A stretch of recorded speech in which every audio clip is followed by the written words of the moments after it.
Hey everybody, it's Rebecca Johnson of Supergirl Radio. I am getting the live stream started here. Started a few minutes late because I knocked over my lights in my my setup, my streaming setup, and I put them back. And I think they need to be relit because I'm very green screeny, so I didn't have time to fix that. So my apologies for the bad green screening. I'm gonna have to relight everything because I'm a klutz and knocked all my lights over. So I'll have to reset all of that. I see Morgan down below. Morgan, are you ready?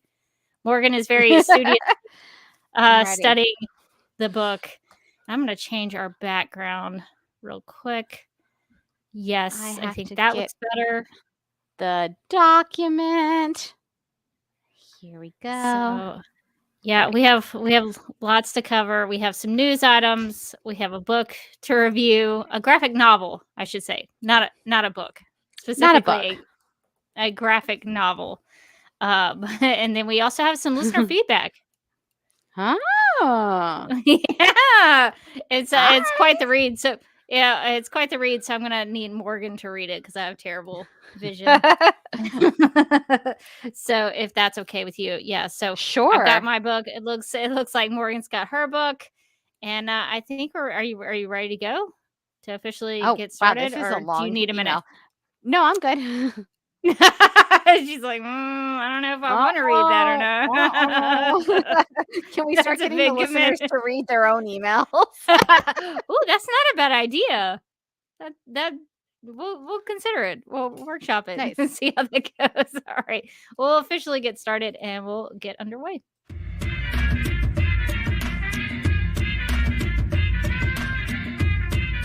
Leslalar's downfall is just that eyebrow twitch that she can't help doing. Could you imagine if Hope was like, let's add that to the PowerPoint?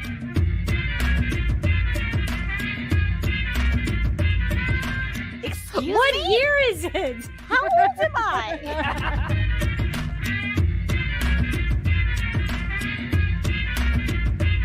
This is how the podcast breaks up. This is the last episode of Supergirl Radio.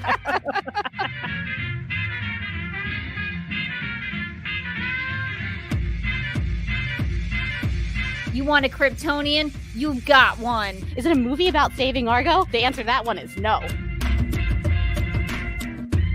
It's called Witch for a Summer! Exclamation point. Where does she want to go? Ask her. Talk to her. Really commune with flat Supergirl. Did we set the bar too high or too low? I think we set the bar real medium. You're doing an intensely adequate podcast. Good.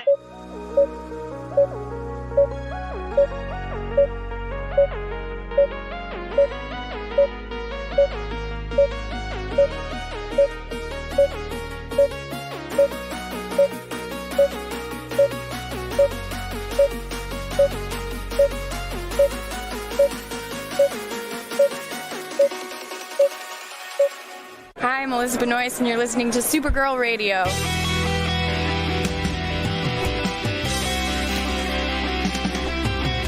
McGurk! I love typing. Not mess with my Google Docs, Mxy. Supergirl Radio is going live every night of the week. How do you like it? Is becoming a human burrito a plus or a minus? I don't know. It does seem snug. I mean, they say you are what you eat. Kira. I love that. So I do a podcast called Supergirl Radio, and one of our segments is Lena Luthor, Boardroom or Ballroom, because of her outfit. She looks like a boss in this coat.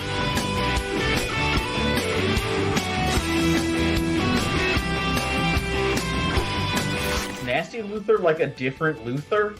It's not just Lena being mean? No. Helen Slater here. So fun to know that you're hosting a podcast called Supergirl Radio.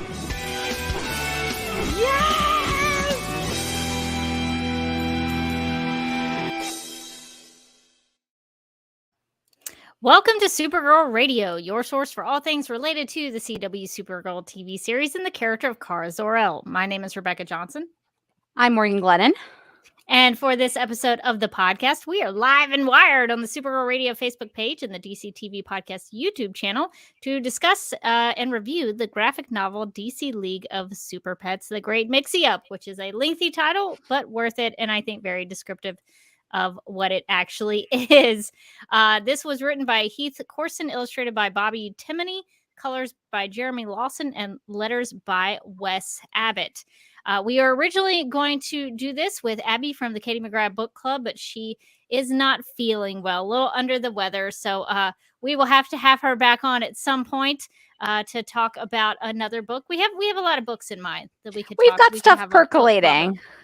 Yeah, so I think that will. We're like, what are the shortest books that we can that we can read? I'm not a great reader. I typically start books and don't finish them. So this was at least. Okay. This was a lot more approachable than the last book that we read with her. So I don't feel so bad about making her read this one. The last one, I was my gosh, what am I reading? Yeah, that was a lengthy book, a lot about LSD and I think it was Buddhism and a lot of really heavy topics. Yeah, it was thinkers. It was pretty dense. I was gonna say a part of me, but all of me. Don't say a part of me. Confused by that book. I still think about that. I really have to stop myself when I say a part of me. I'm like, nope, that's not right. Nope. That is not right according to that book. But yeah, so we will have another book club at some point in the future, and we hope Abby gets to feeling better.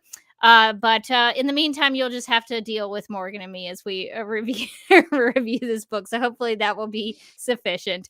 But we do have some news, so I think we should get to the news.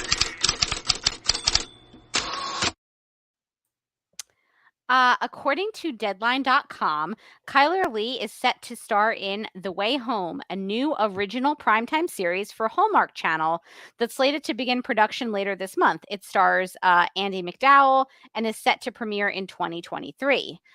Lee plays Kat Landry, who moved away from her small Canadian farm town of Port Haven many years ago following a family tragedy and remains estranged from her mother, Dell McDowell, to this day. With her marriage coming to an end and having just been laid off from her job, Kat decides to return home after receiving an unexpected letter from Dell urging her to come back. Although her 15-year-old daughter, Alice, is none too thrilled, Kat and her daughter arrive at her family's farm, though the reunion isn't what Kat had envisioned. As the three generations of women slowly worked on finding their footing as a family, they embark on an enlightening and surprising journey none of them could have imagined. And surprising. Keep reading. It gets better. What's the surprise? The Way Home.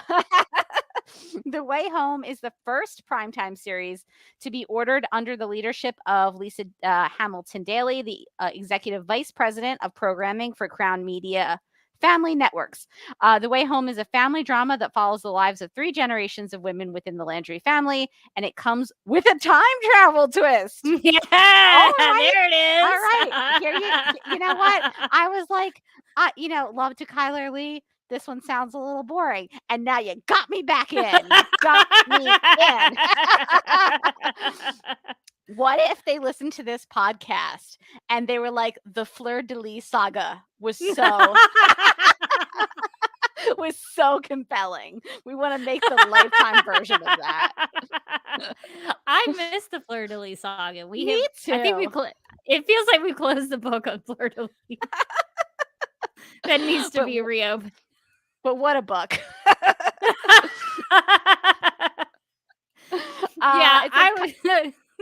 Go ahead. Yeah, keep going. No, sorry. Go ahead.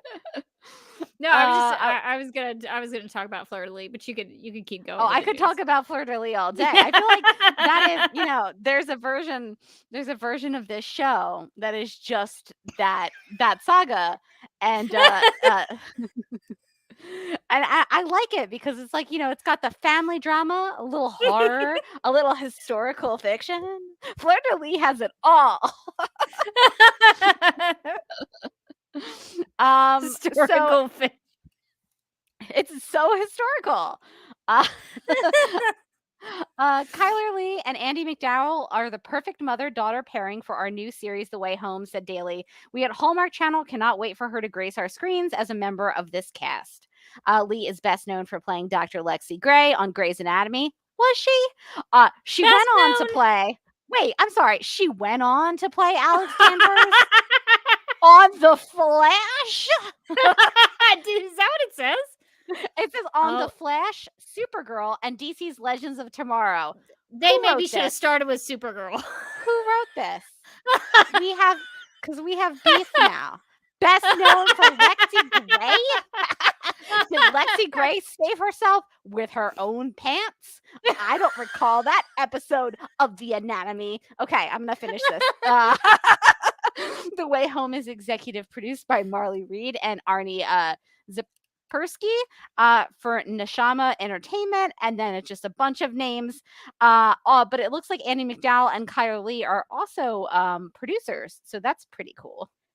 Yeah, so good for Kyler Lee. She's starring and executive producing, I think, in a new series. So that is awesome. We'll have to keep our eyes peeled for The Way Home. Maybe we'll do a pilot pod on that. Figure out how the time travel factors in. I am excited. So I have to say, like, reading that description, I was like, oh, so it's like every Lifetime movie crossed with Gilmore Girls. Yeah, All right. sounds like I it. guess that could be cute. And then we got to the time travel, and I was like, you pull me back in. All right. I like the time travel. I don't know how that's going to work into the story. It sounds like it's going to be weird, but I want to know more about it. I am into it for the time travel factor. Could be a lot of fun. So if you are a Kyler Lee fan, keep an eye out for that. I don't think we have. It's beginning production, slated to premiere in 2023. So next year, yeah. So we'll keep our. So We'll I've got probably a see that before we see the Flash movie. Is what I'm thinking. Yeah, I think we'll probably see like a lot of things, like the end of civilization before the Flash movie. If we're just being real, but I've got an important question. Remember the show about the secret agent who was like a myth, but also everybody knew about him, but also he was Alexander McCoy. I was Alexander watching that McCoy? clip today because I started thinking about Alexander McCoy for some reason. What's and going I went on with back- that? I need to know. What was it called? Like Blank Slate or something? I think is the It had the name such a of the boring show. name. It had such a boring name, and what it should have been called is Alexander McCoy ... Man of Mystery. Like, what's going on with that? Why wasn't that like the main story coming out of Comic-Con? What's going on with Alexander McCoy? It really should have been because the series title is pretty boring, but Alexander McCoy as a name for a character is good. I have so many questions. I continue to have so many questions, but you're just gonna leave me hanging, wondering about the premise of this show that doesn't make sense on the surface of it. But he's the agent you want to be. everyone wants to be him, but no one thinks he's real. What? Doesn't make sense. I need to know more. I think that is it was being made into a pilot, so I don't know if they've picked it up yet, but If they they really don't should. pick it up, I swear to God. Can you reach out to like a company's publicity department and say, listen, I know you didn't pick it up. I know. It's fine. I need to read the pilot. I need to know. I have so many questions that maybe only the script can answer for me. You know, we could really find a niche audience. What if who would be we so get- into it? What if we get the pilot script? I'm putting it out there. The producers of this Alexander McCoy show, whether or not you get picked up, and I hope you do, sincerely. If you don't get picked up, we would love to do a live reading on this podcast of the pilot script. We do. We have so many friends who do voice acting. We can get people in here. We know actual actors. We know voice actors. We are ourselves neither of those two things, but we will do it. Who should will we cast as uncover- Alexander McCoy? that That's would a be the great big one. question. I think we Yeah. hold auditions for Alexander McCoy. We need someone with some chops for that, I think. It's Dramatic like Hamlet, chops. you know. You just can't pick anybody. Whoever it is, just like does all the line readings holding a skull. That would be so good. I love it. I love it. Or I'm if never it letting doesn't, this go. it's so funny you mentioned Alexander McCoy because for some reason I started thinking about that and I went and watched that clip from the episode that we did today. I watched that like 2 hours ago. Because I was So just thinking about funny. like all the different projects that people from Supergirl are doing, and I'm like, they all sound fine. The Katie McGraw one sounds like it's going to be pretty fun. The other ones sound fine, but then I was like, but Alexandra McCoy. Yeah, that was Floriana Lima is in that one. So she's going to have something to do with Alexander McCoy. Very Maybe intrigued. Yeah. if it gets picked up. Fingers crossed, fingers and toes Fingers crossed for Alexander McCoy. We need Hope this. we I we're need never gonna this. get to see we're never gonna get to see Supergirl on the big screen. Give us this one thing. Yeah, seriously, we're never seeing the Flash. Just give me Alexander McCoy. I just need to know. And I should specify we're never gonna see Sasha Kaje's Supergirl on the big screen because the Flash movie is just never gonna see the light of day. So It's cursed.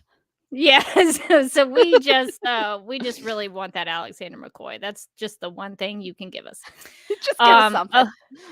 So we're still bringing updates on what Supergirl cast members are doing post Supergirl. So if you want to check out Kyler Lee and get into the time travel shenanigans of her new fictional TV family, make sure you check that out. All right. Well, I guess should we get into the discussion of the book that we both are? I keep saying book. It's a book, but it's a graphic novel. It's a graphic novel for kids. Yeah. I'm a little insulted that the back feels the need to specify it. It's literally like for kids. And I was like reading it and I was like, come on, guys. Come on. It could be for anyone. What if I just really liked the DC League of Super Pets, which I did? Yeah. What if I just wanted to? Great movie. What if I just wanted this tie-in? Yeah. So we both read it to check out what it was like. So to begin our discussion, we like to talk about the description of it. In case you haven't read it, you can get the sense of what the story is about. So the description for DC League of Super Pets, The Great Mxy-Up, reads, quote, "There is nothing the Super Pets love more than spending time with their heroes, but they're finding it difficult to be taken seriously as members of the team when their humans just don't understand them. But when Mr. Mxyzptlk, a magical imp from the fifth dimension, arrives in Metropolis with a plan to wreak a little chaos and destruction, the Justice League is caught in his trap. The Super Pets will need to come up with a plan to prevent Mixie's mischief from destroying the city while somehow trying to rescue their human counterparts. The only problem is they may need to recruit their greatest enemy in order to defeat him.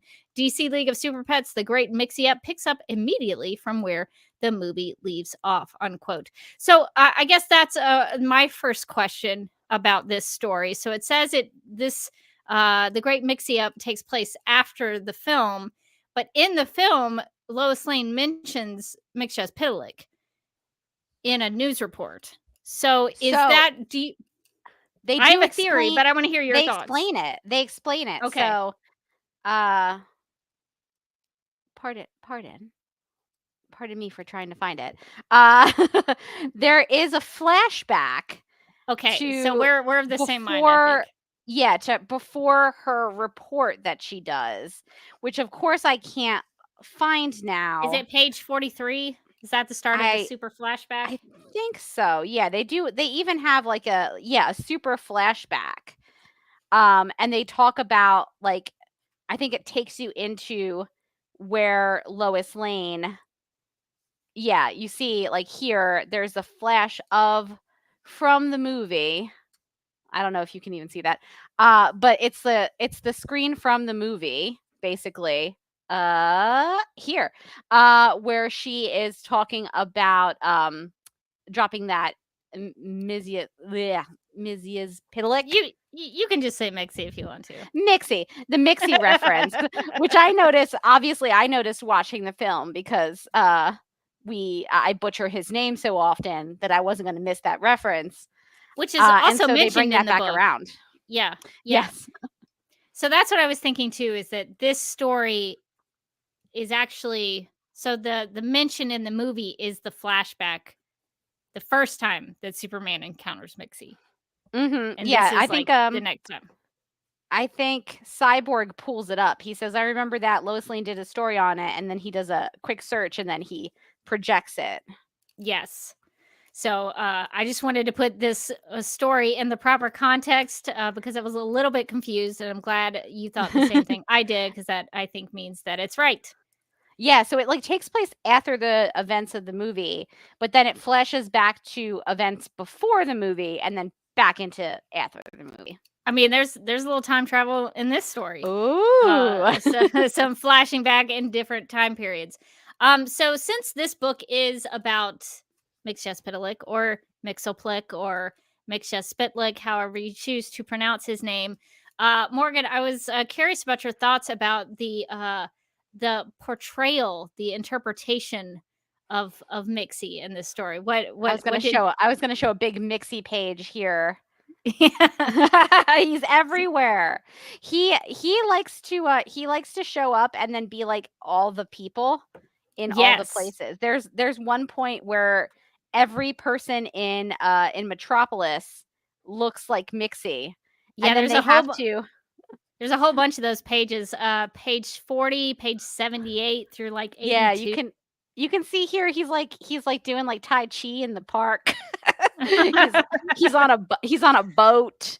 He's like on a park bench, and he's grilling some marshmallows over.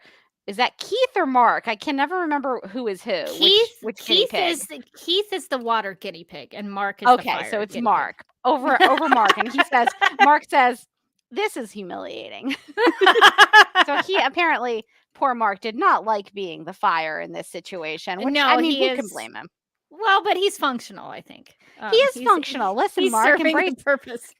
Embrace your purpose. Let us have a s'more. But yeah, so Mxyzptlk, so I had a question about that, Morgan. From what I understood, these are all human beings, and he's just overtaken. Is Mxy like overtaking their bodies? What's happening there? I kind of thought it might be like a more of like an illusion spell where the human being, because they don't seem to know that they're all Mxy. They don't seem to. I guess nobody's got a mirror, and nobody's freaked out by just talking to another person who looks like a little old guy now. Yeah. So I assumed it was like some sort of like illusion spell, like not really like a body takeover, because the super pets are trying to find the real Mxy, and they do that by using their sense of super smells. Pretty smart. They're like, what if we are dogs about this? And I was like, oh, pretty good idea. Makes sense. Makes perfect sense. And they sniff out the true Mxy. So I assume that like he's not really everybody. Because they did find who the real one was. Yeah. So I assumed it was some sort of like magic spell. Yeah, I don't want to think about what that means about Mxyzptlk and what he smells like.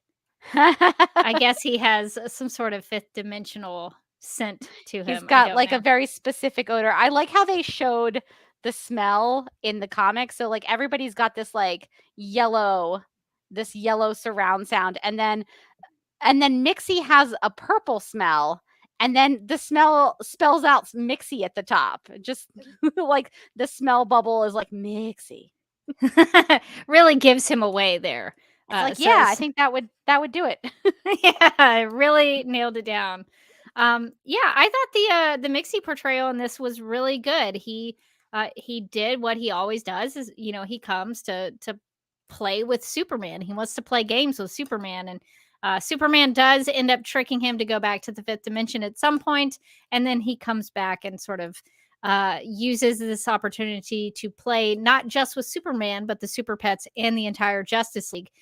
So I really liked the way that Mxy was portrayed. They had him in his standard purple and yellow, which I thought was nice.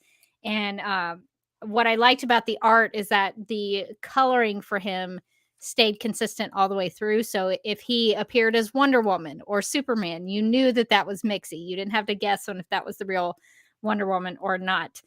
And he plays a really big trick as a game with all of these characters because he turns the Justice League into super pets. Now, this is not just a league of super pets. This is the league, the Justice League as super pets. So, Morgan, I was curious about how you thought the Justice League members, how did they handle being animals?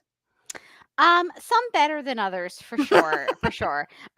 So what they do is they turn, and I'm referencing my copy here, but they Yes. turn Superman into Super Parrot. Right. Batman becomes Bat Wombat. That was a twist I Fits. didn't see coming. Wonder Woman is just Wonder Goat. I didn't really. I didn't make the connection with that. I mean, Yeah, I I guess didn't she's make the the goat. connection. Maybe she's the greatest of all Oh, time. yeah, I like that. She adjusted to it pretty well. She was just like, I guess I'm a goat now. I'm gonna go out and do some yoga with some wine moms later on. The Flash was a bunny, which felt.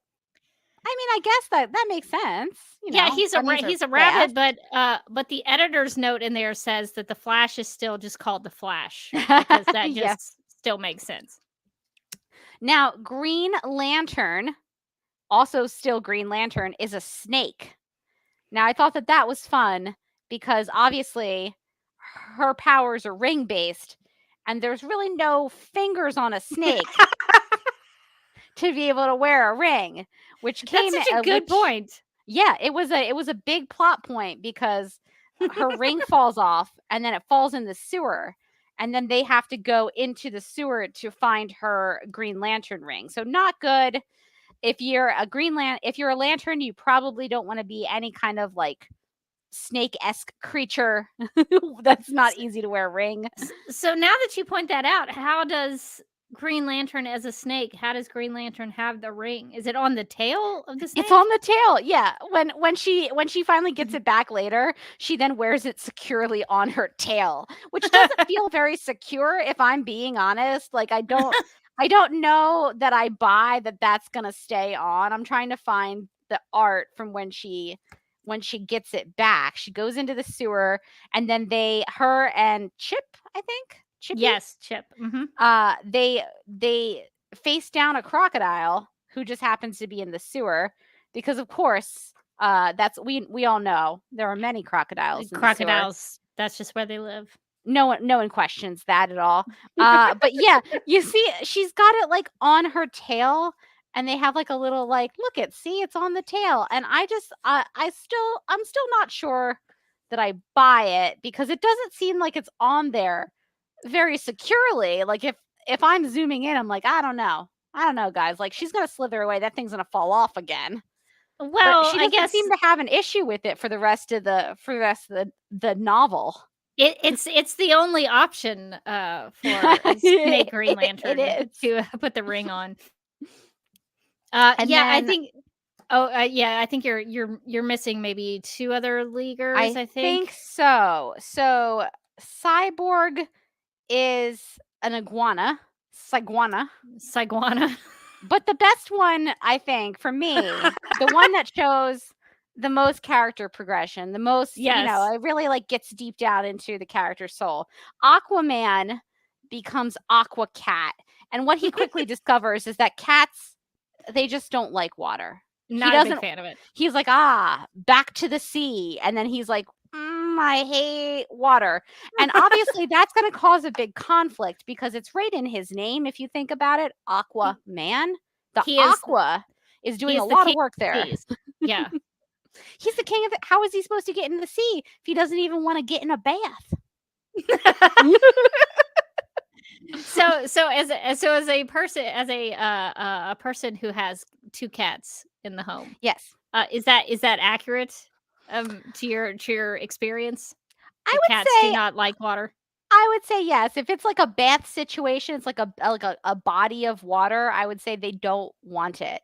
They do like to wander into my sink, and I'm just like, what are you doing in there? And sometimes I'll just find them sitting in the sink. Why are they there? It's a question. And sometimes to get them out of the sink, I'll be like, fine, buddy, I'm going to turn on the water and I'm just going to like let it you're just going to get wet, and you're going to obviously you're going to jump out of the sink then. And I turn on the water like a little bit, and they just sit there. They just let it happen. Huh. So I guess it depends on like how stubborn is your cat? How much do they want to sit in a sink? But I think if it was like a river situation, if it was like an ocean, I don't think Beaker or Bunsen are jumping into No. that thing. That's so funny about the sink. They're so annoying. When I had a cat when I was younger, I was drawing a bath in the bathtub and the water was going, and I saw the cat go into the bathroom, and then I saw the cat come back out soaking wet. She had obviously jumped in, gotten curious about the bath water, jumped in, didn't realize what it was, and hopped right back out. Oh my God. So yeah, it's been my experience that cats are not big fans, but that's interesting about the dedication your cats have for the sink. That's interesting. They just like it in there. I don't know why. I don't really understand it. Well, I guess that that does show that cats have some strange relationship with water. But yeah, I thought Aqua Cat was he did not handle things well. The other ones adapted to their circumstance pretty well, but Aqua Cat never really did. But he wanted you to know that he could totally get in the water if he wanted to. Anytime he wanted to. He just chose not to. He wasn't into it. He wasn't feeling it that moment. Just wasn't the time. Yeah. But later, sure. Yeah. When things were better and he felt up to it, he could totally get in the water if he wanted to. So yeah, Aqua Cat did not handle that well. And even Wonder Woman makes a joke about how he's not as much of a hero as a cat. So that's unfortunate for Aquaman. But I think they did a good job. All the Super Pets did a good job of working together. The OG Super Pets and then the Justice League as Super Pets, I think, did a good job working together. Now, there was a surprise twist at the end with my favorite Super Pet now, Lulu, who has come back into the story after the animated film. She's hanging out in Mercy Graves' apartments where we run back into her. So what did you think about Lulu in this story, Morgan? First off, love to see Lulu, a true queen. I was like, how is it this far into the book before I get to Lulu? Lulu should be front. Lulu should be on page 1. We're pretty far in before they think, oh no, I guess we need an evil genius to help us out. And it's like, of course you do. And of course it's Lulu. She's calling for Mercy, but Mercy never really shows up in this thing. So I guess Mercy's kind of a medium pet owner. Yeah. Mercy's just leaving Lulu in like a bowl of peanuts. I feel like it's not good. It's maybe neglectful, I think. It's a little neglectful. It looks like she's drinking some chocolate milk. Listen, none of those things are good for guinea pigs. I know. Don't call her a gerbil. I almost did. I almost brought down the wrath of Lulu on me. But I don't think a guinea pig should be drinking chocolate milk. That seems bad. I don't know. At first I thought these were peanuts. Now I'm starting to think they're like cheesy poofs. They might be. Either one. It did look like peanut shells to me. Either one's probably not what a guinea pig should be eating. So Mercy has turned out to be a little bit of a lax pet owner. So they go to see Lulu and they talk her into working with them. They say that they will turn her into a prison therapy pet. They'll fill out all the paperwork. She's like, I don't want to have to do that paperwork. They're like, sure, we got it. Well, you will be a prison therapy pet, and then you'll get to see Lex again. Which, even though she was horribly mistreated by Lex in the movie, she immediately goes into like a fantasy sequence where he begs for her forgiveness. Lulu girl, he's just not that into you. We got to move on. We got to be our own queen. Lulu. But I think the part where I really lost it reading this graphic novel was when she gets her own like Lexo suit.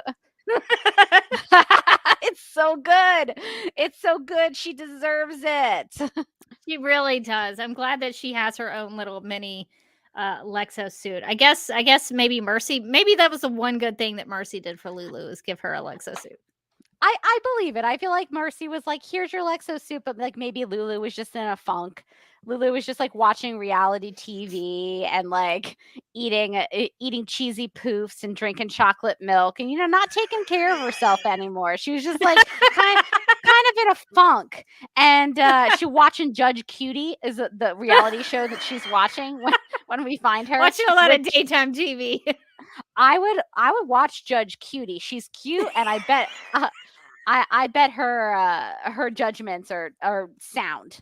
Real sassy, But yeah, probably. I was sad that like the Lexo suit like lasts for like 3 panels and then like Mixie just like undoes it. I was like, hey, that was a Yeah. cool feature. She does go back to having her powers because she manipulates Mixie into doing so because she agrees to help the Super Pets.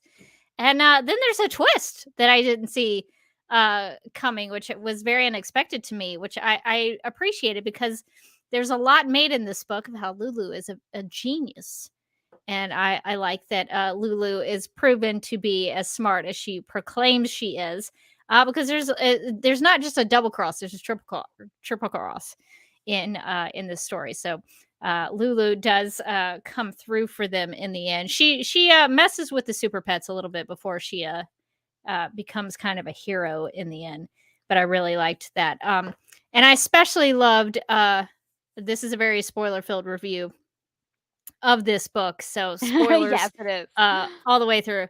But the last time that we see Lulu is like my favorite. I know we probably will talk about art later, but what page is this on? It's like my favorite page in the book. I think it's 143, where it's just like a full page of Lulu and Lex at Stryker's Island penitentiary.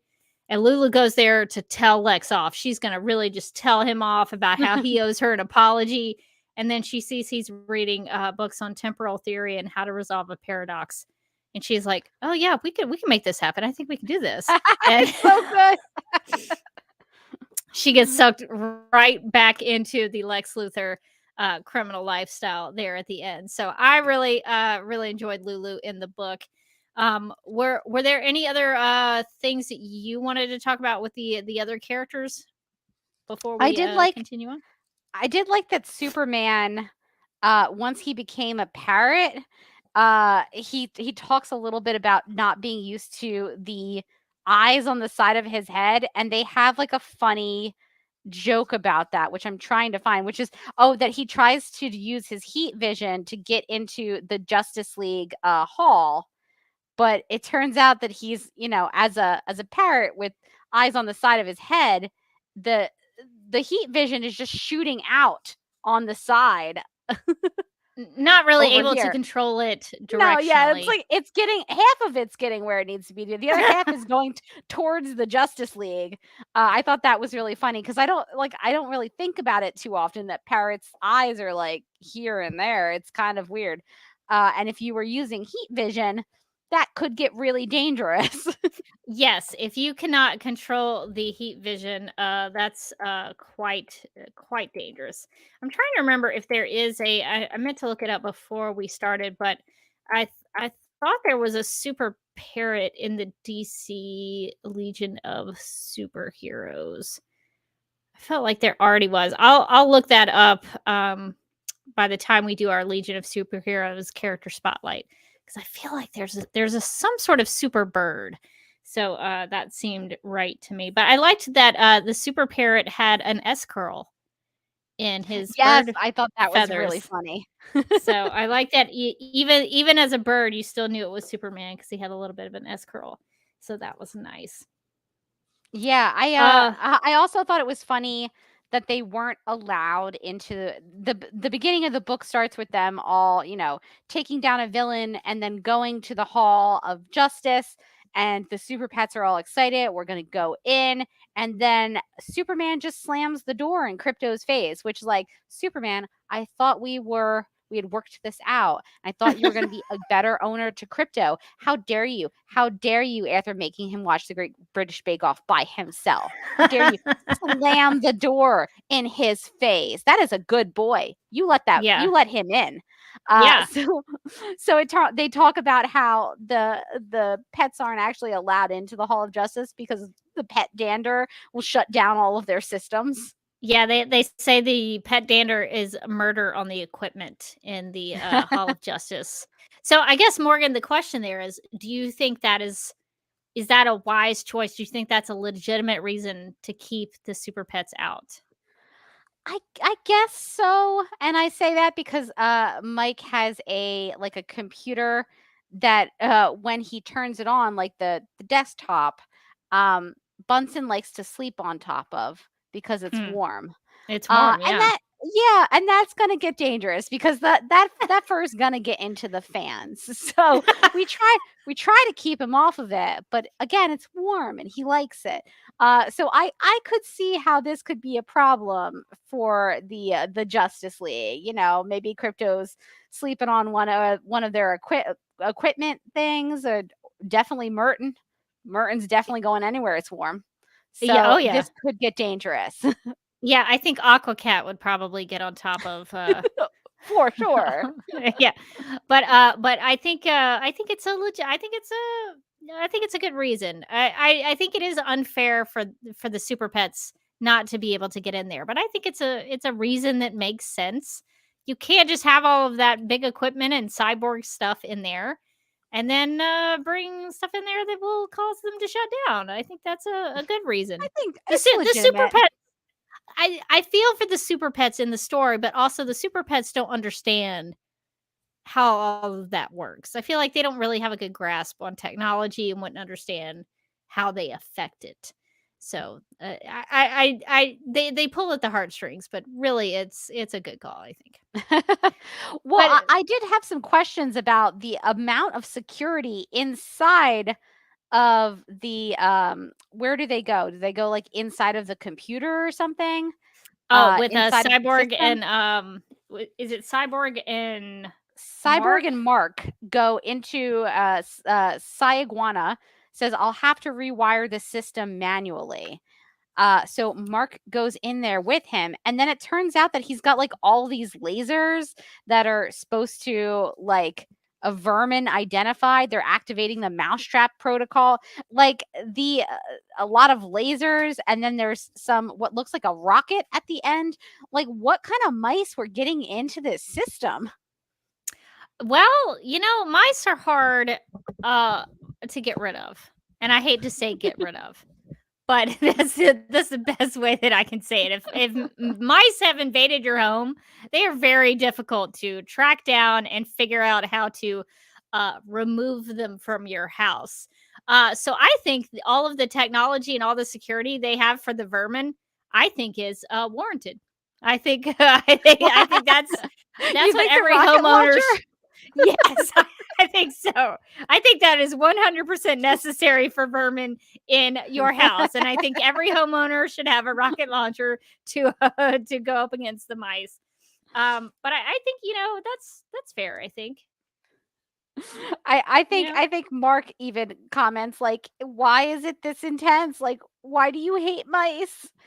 But I do I understand. You can't. You can't have a mouse in your system. These are people who have never had mice in their house. Never had mice in their house because they procreate very quickly, and there becomes lots of them, and they're difficult to get rid. It takes a long time to get rid of them. I'm not speaking from personal experience. No, of course not. No, definitely not of the roof rat kind. That are very small and climb in through teeny tiny holes in your house. I've never heard had of those. They exist. Not from my personal experience. No, of course not. But I know they exist, and it takes quite a long time to get rid of them, and they're quite annoying. And I think the rocket launcher's very fitting. And I think I wish maybe I had some. That would have I would have used them. what have you done? Tiny So tiny mice rocket launcher systems are going to be available at some point. I have no moral quandary with that page with the rocket launchers. I feel no sympathy for the mice on that page. So I know No, this is a book about super pets, but no it's sympathy. fair. They get what I they deserve. listen, you shouldn't have come in. You shouldn't have come in the house. You shouldn't have come in the Hall of The Justice. house is not for you. It's not for That you. was your first and last mistake. I will say, I feel like there is a point where Mxy opens his like Mxy Super Zoo and gets all the Justice League members. And I felt like it was very reminiscent of the movie, like right to like what they were holding the Justice League in. Where I felt like that was kind of repetitive. I was like, oh, like I just saw this movie and they did like the exact same thing with the Justice League members, like down to I think that they put the Flash in like a giant like like sort a of hamster wheel. yeah. So I was like, I don't know if we need it. I don't know if we needed this so much, this part. Or if we did, if it maybe could have looked a little bit different than what they were holding, what Lulu, I was gonna say Lex, but it was all Lulu. What Oh yeah, Lulu was that holding. was her plan executed in perfect fashion. Yeah, what Lulu was holding the Justice League in the movie was very similar to this. So I feel like Mxy was just kind of cribbing some notes off of our girl Lulu, who is Yeah. obviously a genius. I think that's a fair criticism. I think the people who created this book probably did it as maybe an homage to the film. That's probably I don't want to speak for them, but my guess is that's how they probably saw it, as just like a little Easter egg of some kind to connect back to the film. But I think that's a fair criticism. That it kind of seemed like we had already seen that movie before. So I get it. Let's see. What have we not talked about? I guess that's a good segue though into talking about how this is it's essentially a companion book to the movie. This is a graphic novel that is connected to the Super Pets universe. So, how do you think it did in terms of trying to be a supplemental read to the animated film in terms of connecting it to the movie? Yeah, I thought it was good. I liked, that it took place after the events of the movie, so we got to see all the super pets being super pets after they got their skills and they found their new owners in the Justice League. And I like that they got to, have an adventure that they were sort of leading because the Justice League were turned into animals, and so like now they're all on like a level playing field. I thought that there was also something kind of sweet about in the beginning. We learned that obviously none of the Justice League can understand what the super pets are saying. They're talking in their super pet language. Squeak, squeak, squeak. Squeak, squeak, and ruff, ruff. And obviously that's not quite English. But when they all become Mxy can understand them for some reason. He's and then not when he's not human. he isn't human. And Yeah. then when they all become pets, they can all understand each other. And I thought that that was really nice. That was like a nice thing to give the super pets, is the ability to talk to their humans and have their humans actually listen. There's a portion at the beginning of the book where they talk about all these things that Crypto was trying to tell Superman, and Superman like didn't hear, like the time that he nearly saved Lois from being poisoned, but Superman yelled at him because he thought he was just eating something off the counter.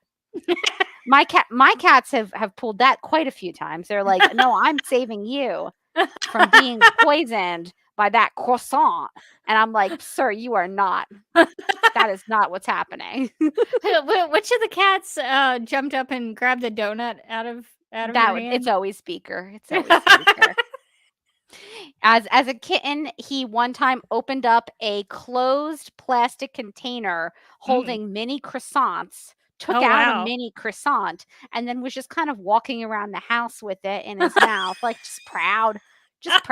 And I was like, wait, what's he got? Is that a croissant? And like literally the plastic container was closed. I don't know how to this day, I don't know how they did it. They don't have opposable thumbs, so I don't understand it really. It's But teamwork. it was teamwork. They both worked on it together. Uh, Beaker does have the sweet tooth though, so Oh, yeah, that makes sense. Yeah, I think to your point though, on page 141, there's a really sweet couple of panels where Superman is about to turn back from a super parrot into Superman, and it's their last chance to speak to each other so that they both understand. So I think that is a sweet part of the book. and I just see that Rachel in the chat, and I wish I had known this before I got my copy. Rachel says, for those who want to buy the physical version of the book, the Walmart version has a bonus story with art by Comiker Girl. Yeah, I need to check that out because I think she has been posting about that. That's not the story with Batman and Robin, is it? I 'Cause don't think so. There's a Batman and Robin story in the back. I did read it. It's cute. It's cute. I was like, why not? Let's get into this for kids. So I'll have to check out the Comiker Girl story that's in the back of this book at the Walmart exclusive version. So we'll definitely have to pick that up to see what's going on there. Yeah, I think this was if you're a big fan of the DC League of Super Pets movie, this is a really great additional read to it because I think, just being an objective reviewer, I think the story has a nice setup for what they do. And there's a good payoff to it in the end. There's a couple of good twists in there. And I think it actually captured the voices of all the characters from the animated film. Because when I was reading through it, I didn't feel like these were different characters. They felt like the same characters from the movie to me. So I think the writing did a good job of capturing those same voices. And even though I would say the same thing with the art. The art in this graphic novel is quite good, but I also think it matches the animation style of the movie pretty well. So I think as a companion piece to the movie, I think it did a really, really good job. Yeah, I agree. I liked the part when Mixie and Merton have to face off in a race. The big race. I think that there's a part in that either in that part or a little bit before where Merton disappears and then comes back, and Merton had stopped at a farmer's market on the way to get some lettuce, and I was like, classic Merton. Yeah, so all these characters felt like they were the characters I got to know in the movie, which was nice. Yeah, I will say that I feel like they gave a lot of the characters little storylines in which they could shine. I know that like for Mark, he got to go on that incredible mouse hunting journey. Chippy got to face down a alligator. Merton gets to do the race. Obviously, Crypto and Ace are big parts of the story, and so it feels like they gave a lot of the character, even though they had like quite a few characters in here between the Super Pets and the Justice League, that they gave them all little story beats and stuff to do in the book, which I thought was really nice. Yeah, even PB gets to pal around with a Wonder Coat. She's having a great time. That's her big dream. So she gets to hang out with a Wonder Woman. So yeah, they all get little beats to shine in their own ways in this book. Before we go though, just real quick, are there any favorite panels or pages did you want to talk about the art in any way? Yeah, I agree with you. I think that the art was good. I think that it really did match the movie really well. I think as far as favorites, I would say, this I feel like we're a broken record here, but anything with Lulu, I feel like was just kind of like elevated. The art was like, I just think the art for Lulu was really good, and she's just so expressive and funny. So I really like that. Like when she first debuts the Lulu Lexo suit is really amazing. I do have a And question about Lulu and the way she's drawn in this, though. yeah. Why does she have brown arms? Oh, twist. I don't know. Because I don't think she does in the movie. I think she has little pink guinea pig arms. Yeah, that's what I would think. But she Oh, has now I have questions. now she has Let's like see. Lulu. dark arm. Oh, maybe she's rolled up her sleeves. Is that what it is? Yeah, I think that you are right about that. That in the movie, it looks like she's just kind of pink everywhere. Doesn't look like But she's got like darker arms. in the graphic novel, it looks like her like it almost looks like she's rolled up her sleeves with her like arm skin. So, so I That's don't know. kind of disturbing now. Now I'm like, I mean, look at it. That's what it kind of. I mean, that's the way it looks to me. It oh, almost it looks like does she's kind of look that way. pushed her sleeves up. Oh, don't- Lulu, what's going on with you, girl? That's the only thing I had a question about in regards to the art. It's a good with question. Lulu. I hadn't noticed because I usually am looking at her face. Yeah. But yeah, the arms are weird. Good question. Okay. Good question. I I didn't didn't notice it, but now it's all I see.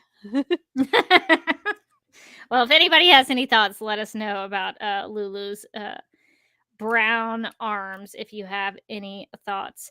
The only other thing I wanted to mention about the book and about the art is I loved the Mxy tornado. He turns into a big giant tornado and you see his face coming out of the tornado. So that was probably my favorite bit of art in the book. So just wanted to mention that. So it seems like we both, is it fair to say both enjoyed the book? Oh yeah, I think it was really enjoyable. I think it kind of kept the vibes of the movie. It felt like it was it didn't feel like it was out of place with the world that the movie had created. I feel like it fit in really well. Yeah, I would agree. I think if you liked the movie, if you like the Super Pets, give it a go. Maybe go to the Walmart version and pick that up to support our a good pal Comic Girl, and I will definitely do that myself. I'll go head over to Walmart and see if I can pick that up. But yeah, I think it's a good little read, and it's not too long. So if you're a terrible reader like me who picks up a book and never finishes it, this one you will be able to finish. So I recommend it, and it sounds like Morgan enjoyed it too. So I think Supergirl Radio 2 thumbs up or 4 thumbs up, I guess. I don't know. Yes. so definitely check it out if you get a chance. Well, I think before we leave the Super Pets topic of conversation, I think we need to make some snap judgments about them. In the game of snap judgments, each person is presented with 2 options, but must only choose one. First instincts are recommended and explanations are unnecessary.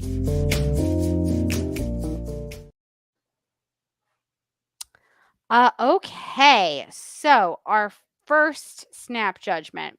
If you had to fight Mxy, would you rather have to go up against a Mxy tornado or Mxy as Wonder Woman?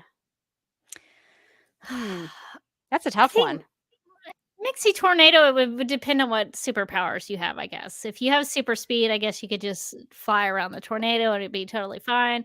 But Mxy as Wonder Woman, I think would be really dangerous if he had all of Wonder Woman's abilities. So I would probably take my chances with the tornado.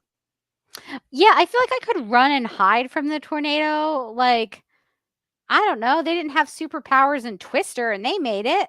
So yeah, they just hung on really tightly. They just latched themselves in and just hung on for dear life. Exactly, except that cow. I feel like everybody else was fine.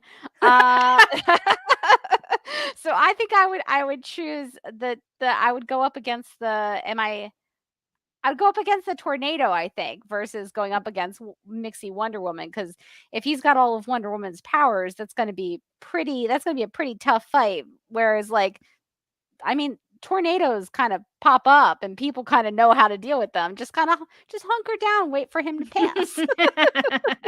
Go to He's the already basement. he's already a powerful character, but give him Wonder Woman's abilities, and that makes it even worse. Maybe you end up in Oz. I don't know. There could be a silver lining. There could be. Okay. Best chapter title: False Sense of Security, or the tortoise and the dare. I like false sense of security because it's spelled SCENTS. I think that's a good play on words, so I would go with that one. Yeah. I would go with that one too. I like that play on words a little bit better. Okay, last one. Who was more convincing, Lulu in her triple cross, or Aquacat, who could totally get in the water anytime he desired?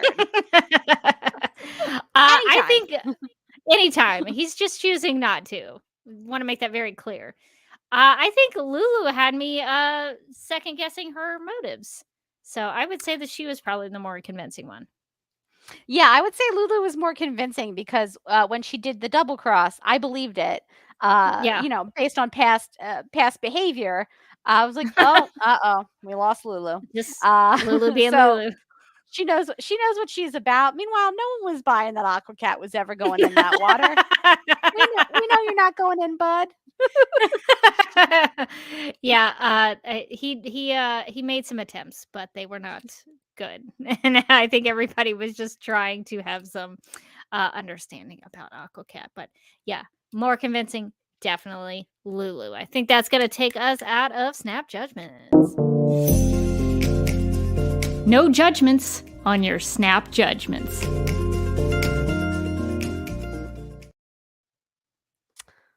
Okay, so we also have some listener feedback. So it's a long one. So I'm just gonna dive right in. We received an email from Susan. You'll remember she's one of our Supergirl Radio legal consultants who wrote in to say, I thought you would appreciate this article in light of your comments on last week's podcast, and included a link to an article from grind.news about the Batgirl movie cancellation. So that article reads, some days you can get rid of a bomb. At least that's the conclusion Warner Brothers Discovery came to, announcing the cancellation of Batgirl, a film that cost $90 million, had wrapped filming in March, and was reportedly well on its way through post-production. When fans heard the news and the price tag on the lower end, but up there with budgets of other DC franchise films, they were shocked. Then came the question, if the movie was already basically finished, why lose $90 million by not releasing it? Welcome to the weird world of Hollywood finances, where not releasing a $90 million movie is actually a financial strategy. And here's how it works. Warner Brothers isn't actually $90 million in the red by not releasing Batgirl, nor is it down the $40 million it cost to produce Scoob Holiday Haunt, which was also canceled this week. The Scoob does have the exclamation point. I feel like I should note that for how insane I said that title. Which is also canceled this week despite being nearly finished, at least not in a way that really hurts their most prized currency, the view of their shareholders. Figuring Hollywood's bottom lines is a task fit for the Riddler. Yes, $90 million of real money was spent to make Batgirl. Like for any movie, that upfront expense is out the door, gone during the film's production. The money was used to pay cast and crew, contracts, and for supplies and equipment. Lights, cameras, action needed to actually make the film. The $90 million expense is paid by the studio, but remains off the books until the film is officially released in theaters or to streaming, or both in the case of many DC films. Only when a film is officially released does that expense, $90 million in the case of Batgirl, go on the books. Bottom line, it's only the on the books number that matters to movie studios, because that's what is reported to shareholders, figures into taxes, and determines the valuation of the company. In the case of Batgirl, this strange math sums up to zero.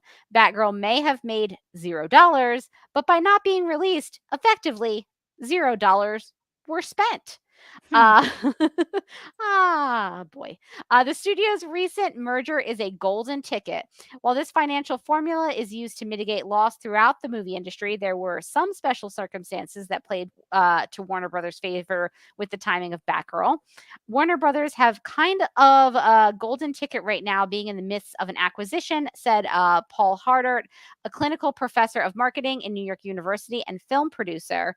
In April, AT&T's Warner Media merged with Discovery to form Warner Brothers Discovery, headed by CEO David Zaslav. Because of this, I think that's right. okay. Because of this acquisition, Hardart said, Batgirl can be treated as an asset under the new company's control. So this is one reason why Zaslav, who in April canceled the $300 million CNN Plus just weeks after its debut, brutal, has been quietly removing titles such as Moonshot, Super Intelligence, The Witches, American Pickle, and Lockdown from HBO Max this summer. The remaining amortized costs, I hope I got that one right, can reduce... Amortized. There you go. Amortized. Ooh. Amortized? I don't know. Amortized, yeah, I think. Saying words out loud is hard. Their costs can reduce taxes on income generated by other projects. And where this golden ticket shows up on the bottom line and in the profitability of the company, Hardart said, they can write off probably the whole $90 million, and that will reflect better on their overall economic performance. Who loses? The fans, the directors, the crew, and the cast, which starred Leslie Grace as the first Afro-Latina Batgirl and included a supporting cast of Michael Keaton, J.K. Simmons, and Brendan Fraser.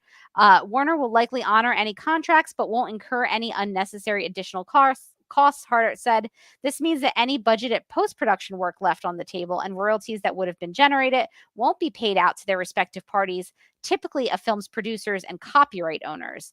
And quality is just a minor player in this number games. The Batgirl screen test reportedly didn't receive overwhelmingly positive reactions, but that hasn't always stopped the studio from incurring additional marketing costs, Hardart said, of up to $50 million, a string of films with mediocre reviews. On Thursday, after failing for years to compete with Marvel Studios, Warner Brothers announced a 10-year reset for its DC Extended Universe, a plan that will likely reshuffle and rewrite its cast of superheroes, which currently chunkily includes 2 Batmen, Michael Keaton and Ben Affleck.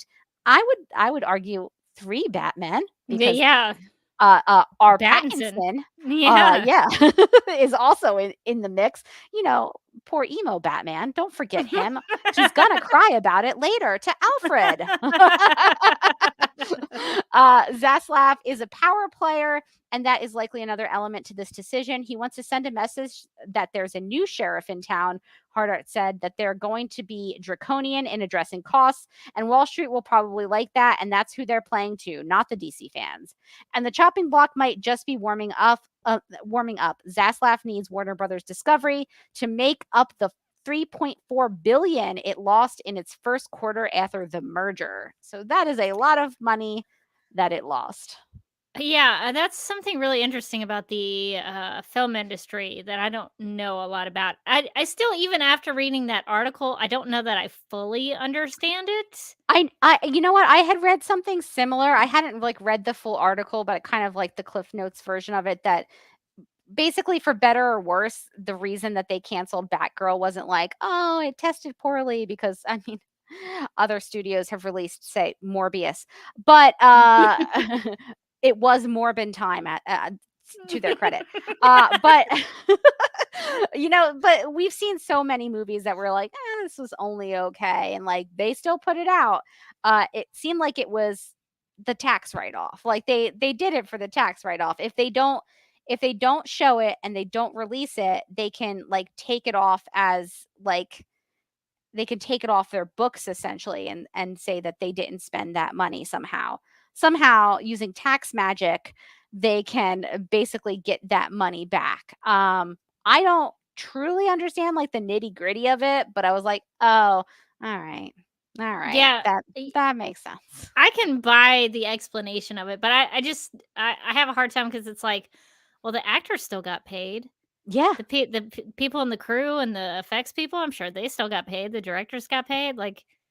They still spent money to pay these people. Is that all part of the write-off? I don't know.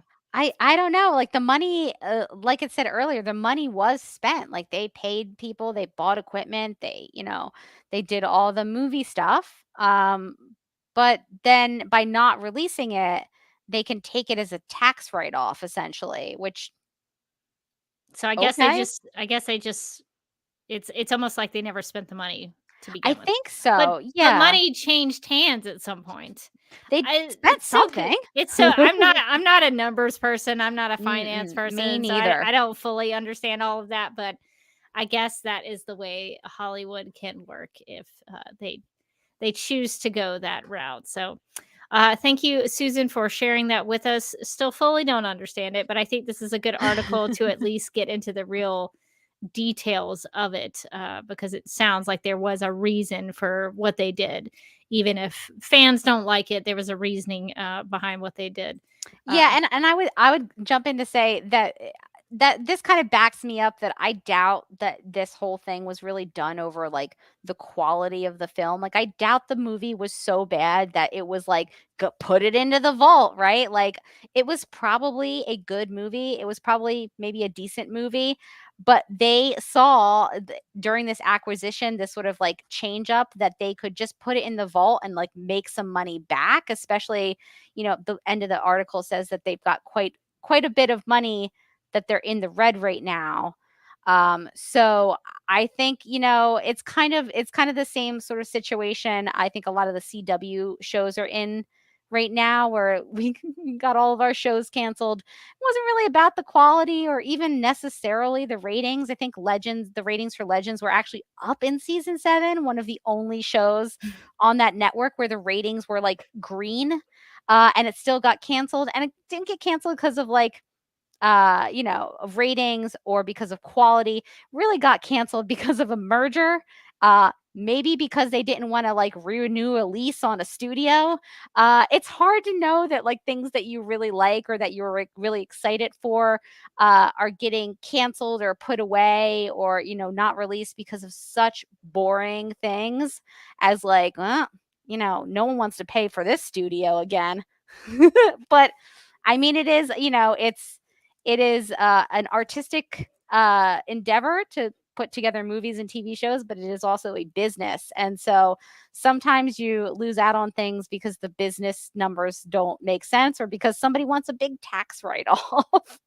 yeah, and I think it was also explained that Batgirl was not part of the strategy that they're trying to go for with Warner Brothers Discovery, where they're trying to go more theatrical.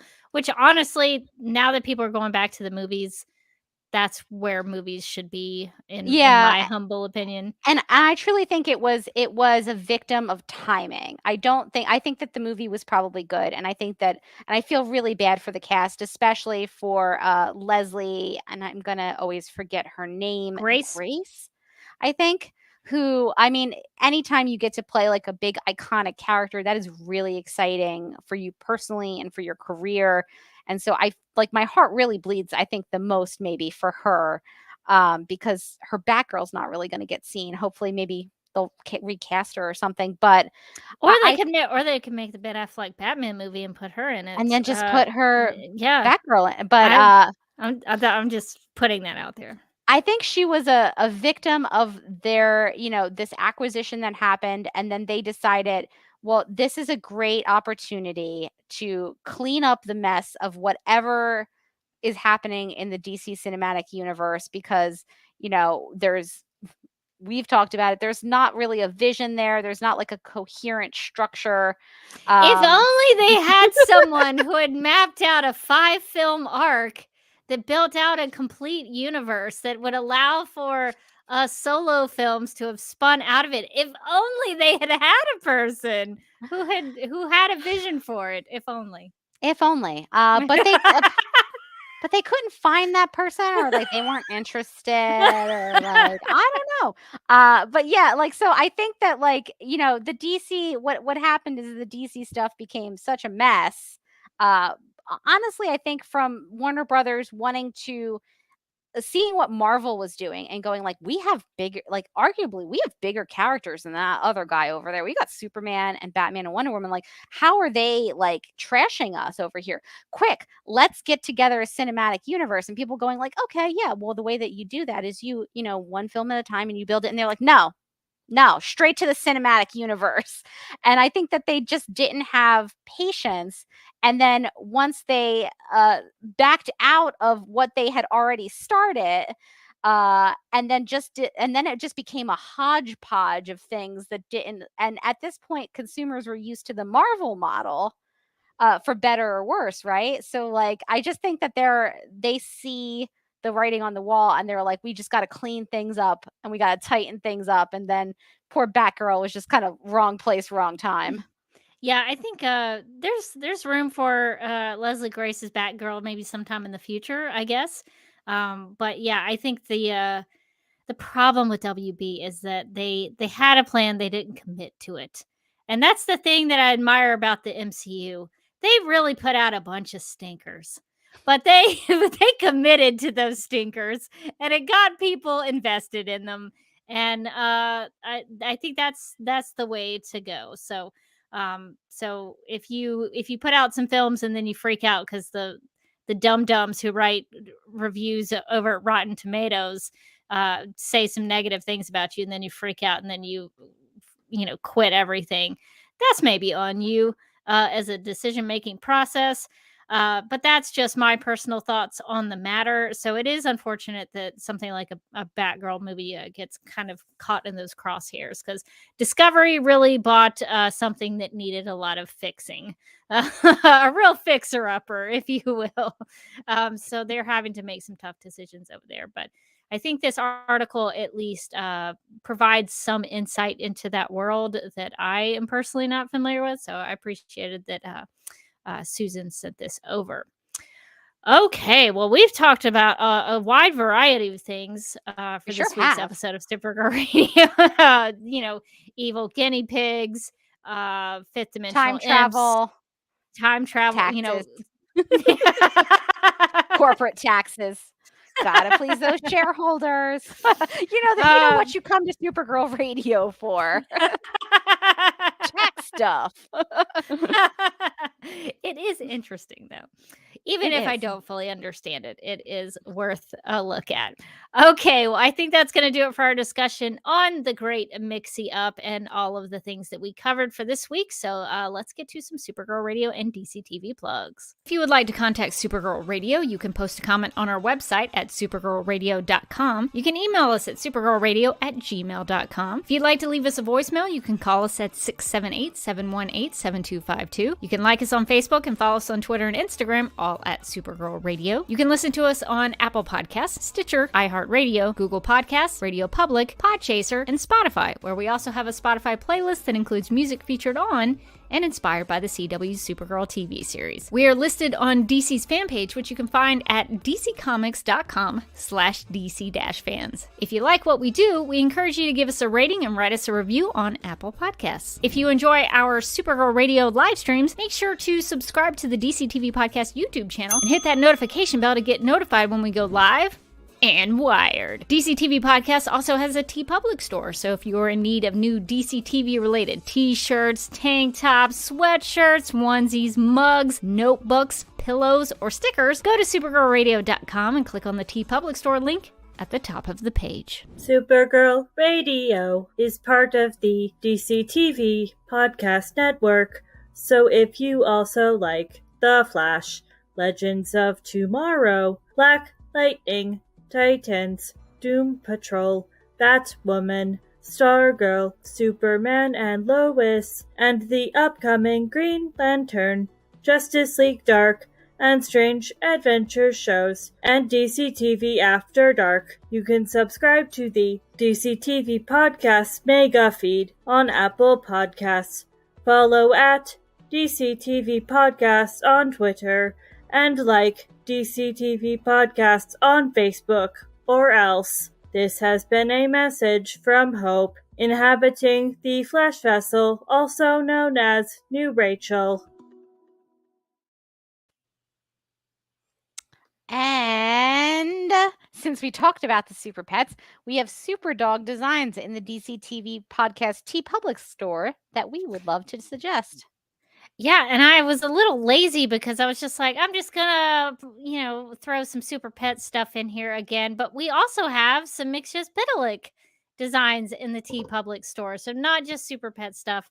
If you were interested in the Mixie aspect of this week's episode of Supergirl Radio, you can also check out our Mixie merch because not a lot of places have Mixed Pitalik merchandise, but we do. We have t-shirts and mugs and hoodies and things.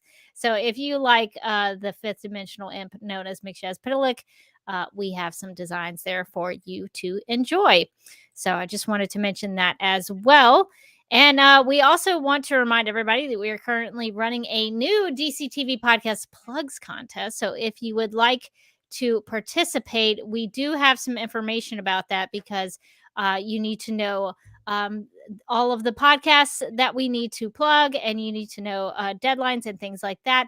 So here are some details for that contest if you would like to be part of it. Supergirl Radio needs new DC TV podcast plugs, which means that we are holding another plugs contest, and we invite you to submit your recordings of how you would promote the DC TV podcast on Supergirl Radio. We want you to do that so that I do not have to do that. It's very important that you do it so I don't have to. You can be as creative as you want to be, but we do have one requirement, and that's that you need to make sure you mention all of our podcasts in the DC TV podcast network. And in case maybe you have forgotten what those are, I will list them like so. That's Supergirl Radio. That's the one that you're listening to right now. The Flash podcast, Legends of Tomorrow podcast. I hear that one's really great. It's pretty good. It's pretty good. The Lituation Room, DC on HBO Max podcast, which maybe one day will be sponsored by HBO Max. HBO Max, where I like to watch stuff.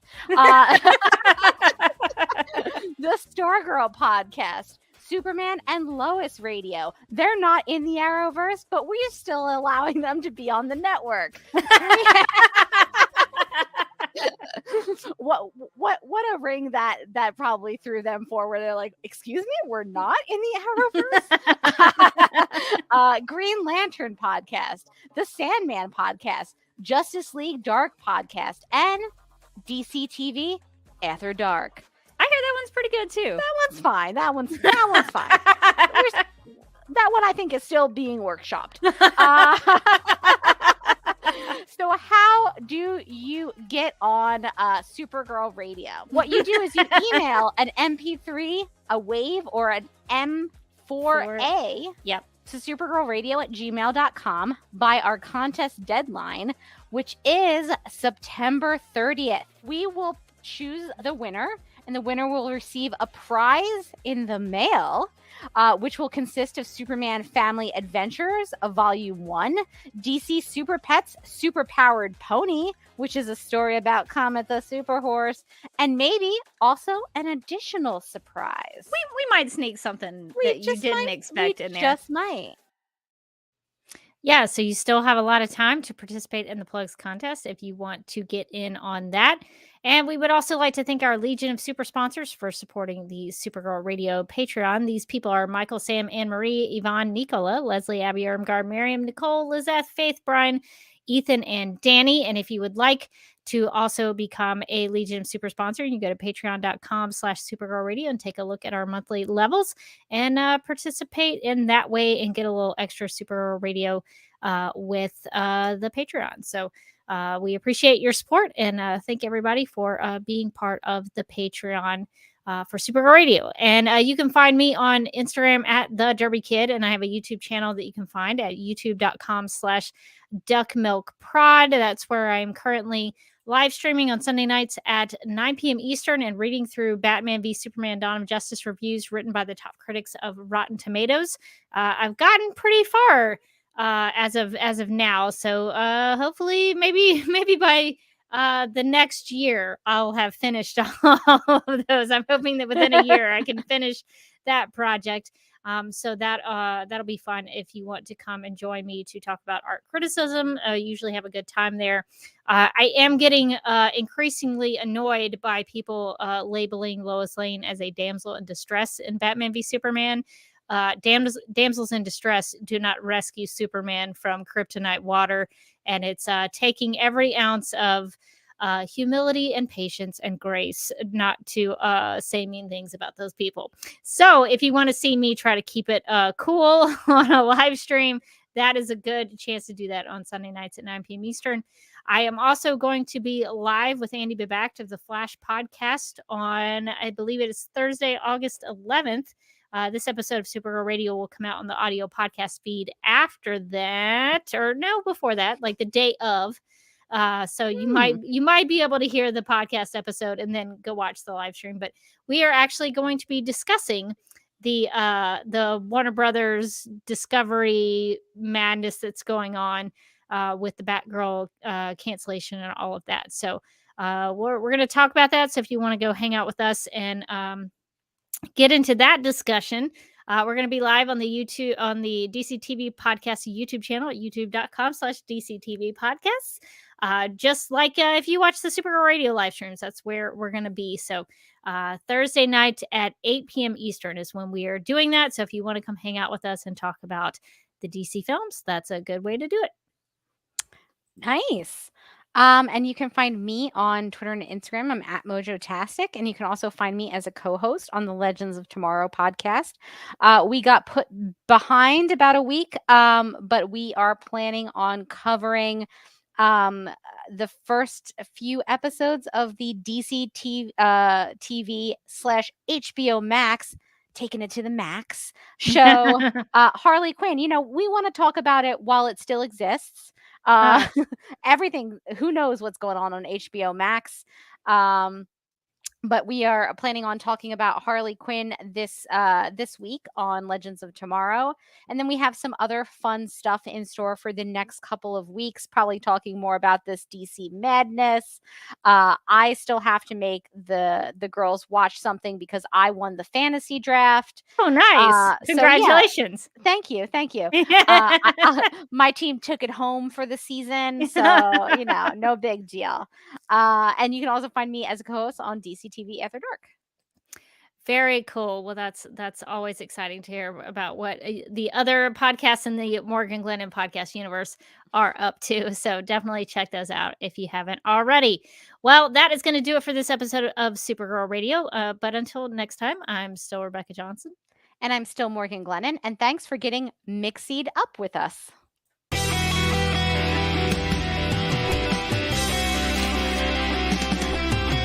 McGurk! I love typing. Not mess with my Google Docs, Mxy. Supergirl Radio is going live every night of the week. How do you like it? Is becoming a human burrito a plus or a minus? I don't know. It does seem snug. I mean, they say you are what you eat. Cheer up. I love that. So I do a podcast called Supergirl Radio, and one of our segments is Lena Luthor, Boardroom or Ballroom. Because she looks like a boss in this coat.